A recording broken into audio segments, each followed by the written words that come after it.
Hotel and marriage hall association द्वारा हुई समीक्षा बैठक। नमस्कार दोस्तों, आप देख रहे हैं नेशन 4 न्यूज। नेशन 4 न्यूज में आपका स्वागत है। शनिवार को hotel and marriage hall association की आम सभा सह समीक्षा बैठक बिहार शरीफ के होटल गुरुकृपा इन देखुली घाट खंडक पर एसोसिएशन के अध्यक्ष पंकज कुमार सिंह की अध्यक्षता में संपन्न हुई। इस आम सभा सह समीक्षा बैठक में संघ के विस्तार और मजबूती के साथ साथ होटलों एवं मैरिज हॉल में आए दिन होने वाले कई समस्याओं के ऊपर चर्चा की गई, जिसमें प्रमुख रूप से बिहार शरीफ नगर निगम की ओर से नग्न सुविधाओं के बावजूद मनमाने टैक्स वसूली करने के विरोध में उच्च न्यायालय में जनहित याचिका दायर करने के फैसले पर सभी सदस्य एकजुट दिखे। संघ के सचिव मनीष यादव ने कहा कि होटल और मैरिज हॉल ने स्मार्ट सिटी की दिशा और दशा दोनों को बदला है और शहर की उन्नति में अहम भूमिका निभा रही है और हजारों लोगों के प्रत्यक्ष और अप्रत्यक्ष रोजगार उपलब्ध करा रही है। बावजूद इसके प्रशासनिक उदासीनता की शिकार है, लेकिन अब किसी भी प्रकार की उपेक्षा बिल्कुल भी बर्दाश्त नहीं की जाएगी। वहीं उपसचिव ऋषभ राज द्वारा नगर निगम की उदासीनता पर कड़ा रुख अपनाते हुए कहा कि आज तक निगम द्वारा सुविधा नहीं मिली है, फिर भी हम लोग कमर्शियल टैक्स देते आ रहे हैं, परंतु बिना कूड़ा उठाए हुए गार्बेज टैक्स बिल्कुल भी नहीं दिया जाएगा। साथ ही कोषाध्यक्ष अजीत राज ने कहा कि शहर में हम होटल और मैरिज हॉल वाले के द्वारा लाखों लोगों का भरण पोषण के साथ साथ हजारों को रोजगार देने का भी काम करती है। ऐसे में हमें सरकार और सरकारी विभाग से सदैव सम्मान और सहयोग की आवश्यकता है। एसोसिएशन के विधि सलाहकार साकेत पांडेय ने कहा कि सुविधा बहाली और मनमाने टैक्स के खिलाफ उच्च न्यायालय में याचिका दायर की जा चुकी है। आशा है कि उच्च न्यायालय द्वारा हम सभी को राहत के साथ जल्द उचित न्याय मिलेगा। सभा में शहर के लगभग 150 से अधिक होटल और मैरिज हॉल संचालकों के साथ एसोसिएशन के कार्यकारिणी सदस्य चंदन कुमार मेहता, अजय कुमार, शिव कुमार, हर्ष कुमार भी उपस्थित थे। सभा का संचालन एसोसिएशन के उपाध्यक्ष मोहम्मद अमजद सिद्दीकी द्वारा किया गया। बिहार शरीफ से मोहम्मद आफ्ताब की रिपोर्ट। यह बैठक हम लोग पूरे शहर में जो नगर निगम के अंतर्गत जितने भी व्यवसाय हैं, होटल व्यवसाय हैं, मैरिज हॉल व्यवसाय हैं, उन लोगों का एक संगठन बना है ताकि जो प्रशासनिक रूप से जो हम लोगों पर जो है नियम थोपे जा रहे हैं, जो तर्क संगत नहीं है, उसके लिए और जो पब्लिक को जितना ज़्यादा से ज़्यादा सुविधा हम लोग एकजुट होकर दे सके, एक छत के नीचे एक नियम बनाकर, ताकि शहरवासी को हर जगह समान रूप से सुविधा मिले। अब नगर निगम द्वारा जिस तरह से मनमाने तरीके से हम लोग को पहले तो कमर्शियल टैक्स लिया गया, उसके बावजूद कोई सुविधा नहीं दी गई। उसके बाद अभी स्मार्ट सिटी के नाम पर गार्बेज टैक्स के रूप में पिछले 3 साल से 30,000 सालाना जो टैक्स वसूली का नोटिस दिया गया, जिसके खिलाफ हम लोग एकजुट हुए हैं, एक छत के नीचे हुए हैं, ताकि ये जो मनमाना बिना सुविधा के किसी तरह का हम लोग टैक्स देने के पक्ष में नहीं है। सरकार शहर बसा नहीं लुटेरा पहले हाजिर। जब रोड बनता है तब टोल टैक्स की वसूली होती है। अभी ये शहर स्मार्ट हुआ नहीं है और जिस तरह से नगर निगम ने मनमाने तरीके से टैक्स के वसूली का नोटिस दिया और लोगों को बिना सुविधा के नोटिस दिया, इसके खिलाफ हम पूरे शहर के नगर होटल एंड मैरिज हॉल वाले एकजुट होकर ये मीटिंग किए।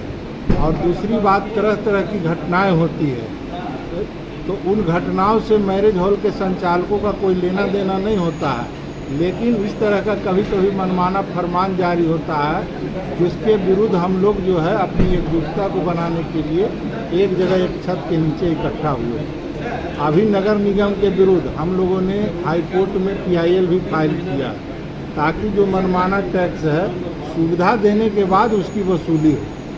नगर निगम का क्या मांग है, क्या क्या फैसिलिटी चाहते हैं आप लोग? नहीं, जो नगर निगम जो मूलभूत सुविधा है, आप शहर में आप मैरिज हॉल से कचरा का आप उठाव कीजिए, नियमित उठाव कीजिए, आप वहाँ ब्लीचिंग कीजिए, आप वहाँ फॉगिंग कीजिए, आप वहाँ स्ट्रीट लाइट दीजिए, आप वहाँ पर सुरक्षा दीजिए, ये सारे चीज, नाला का निर्माण हो, नाला की सफाई हो।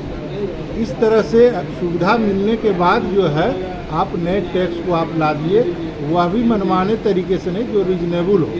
चीफ महोदय, उपाध्यक्ष महोदय ने जो सारी समस्याएं को बता दिया है। मेरा ये कहना है कि हमारा जो आज का जो समीक्षा बैठक है, केवल वो नियम से और जो भी समस्या है वो तो ये बता ही चुके हैं, लेकिन हमारे बैठने का समीक्षा बैठक का ये भी उद्देश्य है कि हम लोग सारे होटल मैरिज हॉल के जो लोग हैं एक साथ बैठें और सबकी नियमावली में एकरूपता हो, ताकि ऐसा ना हो कि कस्टमर को कोई व्यक्ति को कुछ और तरह से ट्रीट कर रहे हों और कोई और कर रहे हैं। जब एक साथ बैठक होती है, एक नियमावली होती है, तो हमारे आने वाले कस्टमर को भी सुविधा, अनुशासन, एकरूपता होती है और हम लोग भी अपने कस्टमर को अधिक से अधिक संतुष्ट करने की कोशिश करते हैं। तो ये समीक्षात्मक बैठक में जो लोगों की सुझाव आती है उसको हम लोग फिर आगे नियमावली बनाते हैं। तो ये भी हमारा उद्देश्य है कि सारे होटल उद्योग से जुड़े हुए लोग का एक रूप हो सारा नियम और डिसिप्लिन, और हम कोशिश करते हैं कि बिहार शरीफ के जो भी जनता हमारे पास आते हैं हम अधिक से अधिक उनको अनुशासन में रह के और अच्छी से अच्छी सुविधा दें। उनको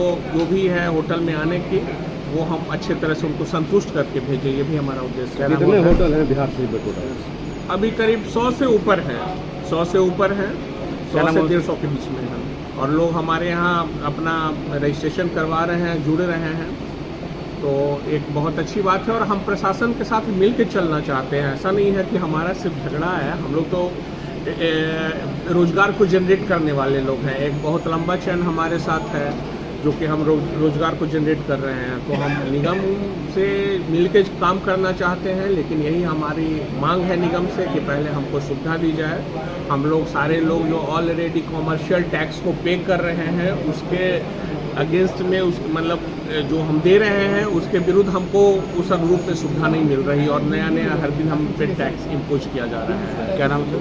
मैं पंकज कुमार सिंह, अध्यक्ष Bihar Sharif hotel association marriage hall. हमेशा होटल और मैरिज हॉल संचालकों ने अपने कस्टमर्स को बेहतर सुविधाओं को देने का वादा किया और दे रहे हैं लगातार। और हम लोग किसी भी प्रकार की कोई भी बिना कठिनाई आए हुए सभी कस्टमर्स को खुश करने की कोशिश करते हैं। लेकिन यदि हम होटल वाले ही नाखुश हो जाएं, हम होटल वाले ही परेशान हो जाएं और मैरिज हॉल वाले परेशान हो जाएं, तो जाहिर सी बात है कि हमारे कस्टमर्स भी परेशान होंगे। बहुत सारे होटल्स में परेशानी है, किन्हीं का नाला नहीं है, किन्हीं का ड्रेनेज सिस्टम अच्छा नहीं है, कूड़ा उठाव तो है ही नहीं है। कोई भी आपके पास होटल्स में शादियाँ होती हैं, सारी गार्बेजेस निकलती हैं, हम लोग अपने स्वयं उसको फेंकवाने का काम करते हैं खुद के खर्चे पे, और आज तक करते हैं। कभी इस तरह की कोई भी सुविधाएं मिली नहीं। फिर भी हम लोगों से मनमाना टैक्सेस के रूप में वसूला जाने की योजना बनाई जा रही है और बल्कि मांगा जा रहा है। इस संबंध में हम लोगों ने याचिका दायर भी की है और आशा है कि माननीय उच्च न्यायालय हम लोगों को राहत ज़रूर देंगे। और आशा है कि इस चीज़ों से लोगों के भी दिमाग में बातें आएंगी और नगर निगम के लोग भी इस चीज़ों से अवगत होंगे और वो भी कहीं ना कहीं परेशान है और प्रेशर के दबाव में उनको भी ये हकीकत का सामना करना पड़ेगा। क्या नाम है? मोहम्मद अमजद सिद्दीकी, उपाध्यक्ष होटल एंड मैरिज हॉल।